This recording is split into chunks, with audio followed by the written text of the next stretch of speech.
అందరికీ నమస్కారం. నా పేరు మాధవ్ శేఖర్. ఏదైనా ఒక గవర్నమెంట్ జాబ్ సాధించాలనే ఒక గట్టి పట్టుదలతోటి సిఎస్సిసిలో ఎస్ఎస్సి జీడీ కానిస్టేబుల్ కోసం జాయిన్ అయ్యాను. నేను 2023 డిసెంబర్లో జాయిన్ అయినప్పటి నుంచి మాకు ఫిబ్రవరిలో ఎగ్జామ్ ఉంది. అప్పటి వరకు కానీ డైలీ మాక్ టెస్టు, వీక్లీ గ్రాండ్ టెస్టులు నిర్వహించారు. దానికి తగ్గట్టుగానే ఆ గ్రాండ్ టెస్ట్లకు మళ్ళీ ఎక్స్ప్లెనేషన్ నిర్వహించారు. ప్రతిరోజు మాకు ఫైనల్ ఎగ్జామ్ లాగానే ఫీల్ అయ్యి మేము ఎగ్జామ్ రాసాము. ఎందుకంటే సెంట్రల్ ఎగ్జామ్లో ఇవాళ రేప మొత్తం కూడా కంప్యూటర్ బేస్డ్ ఎగ్జామ్స్ అయిపోయినాయి. మాకు కూడా మంచి ల్యాబ్ ఫెసిలిటీస్, కంప్యూటర్ ల్యాబ్స్ ఉన్నాయి.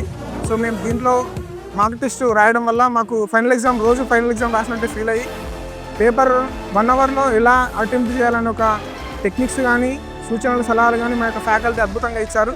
మేము దానికి తగ్గట్టుగానే ప్రిపేర్ అయ్యి ఈరోజు ఇటీవల విడుదలైనటువంటి ఎస్ఎస్సి జీడీ ఫలితాలలో నేను సిఎస్ఎఫ్ కానిస్టేబుల్గా సెలెక్ట్ అయ్యాను. నాకు ఈ విజయానికి సహకరించినటువంటి నా ఇన్స్టిట్యూట్ కానీ, నా పేరెంట్స్ కానీ, నా స్నేహితులు కానీ అందరూ కూడా ప్రత్యేక ధన్యవాదాలు తెలియజేస్తున్నాను. Thank you.